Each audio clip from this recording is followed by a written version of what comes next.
Alright, so today I'm working on the brakes of the Impala here, the project car. I just finally got the suspension completed. All four tires are on, they're on the ground, the car is parked. I have no brakes because I was replacing all the brake lines up front and the wheel cylinders and everything. So what we're looking at here is the brake master cylinder.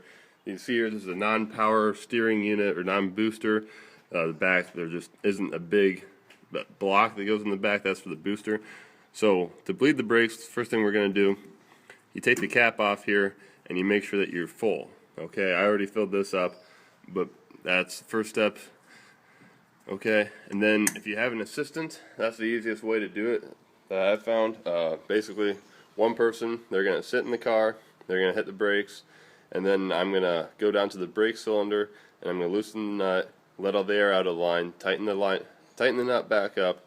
They're going to let their foot off the brake, and then we're going to do it all again until we get all the air out of the line.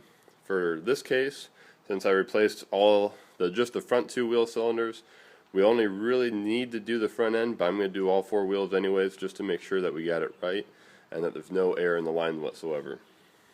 Okay, so I needed to get a brake wrench, is what I call it. You got the 6-side hex pattern with an open side here. Rather than using an open wrench with just the two sides, you're likely to strip off the bleeder nut there, but with this you're a lot less likely to strip off the bleeder nut, and it also works for the fittings on the brake lines. Okay, so I'm on the back side of the wheel here where the wheel cylinder is, and you see right on top of the hose there, that's the bleeder valve right there. Kind of a hard angle to get at.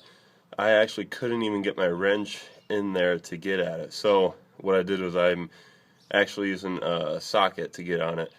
And I don't know what the deal was, but these are actually a metric size fitting for these, so I've been using a size 10 metric socket actually instead of a 3/8 inch wrench. So figured that one out, but when I couldn't fit the 3/8 on, I couldn't fit the 7/16 on, so went over to the metric size 10, but that works for me at least. But basically what I'm going to be doing is I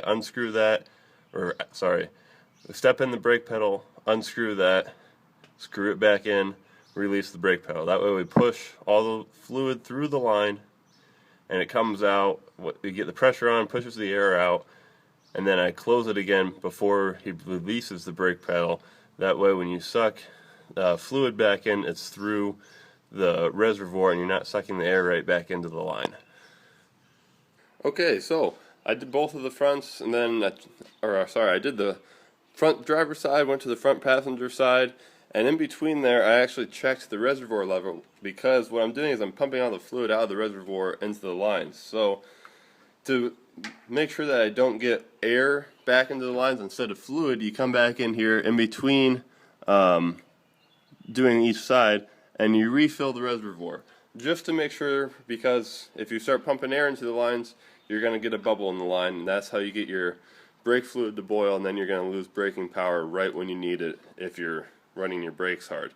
But between sides, I refill it, go to the other side, bleed that side, and then I actually came back to the driver's side again because I didn't know where the air bubble was in the line, or if there was one. So by doing that, basically I eliminated the possibility of the air working its way back into the driver's side brake line. So just doing them each side twice, it just eliminates any possible error of leaving any air in the lines, and then you do the backs, and essentially you're done then. It's just a quick, easy thing. If you have a second person, they just need to step in the brake. So when they're pressing in the brake, that once it gets to the point where they notice that there's some good solid resistance, and then you open it up to get the air out of the line, the brake should go to the floor, you tighten it back up. When they hit that brake again, it should be really tight. So as long as the person's aware of that, once they can feel the brakes and they know that you're making progress, you're getting the air out of the line, because the air is what's compressing and you're not getting the pressure on the lines that way. The fluid will actually not compress for you, so that's what's giving you the resistance there.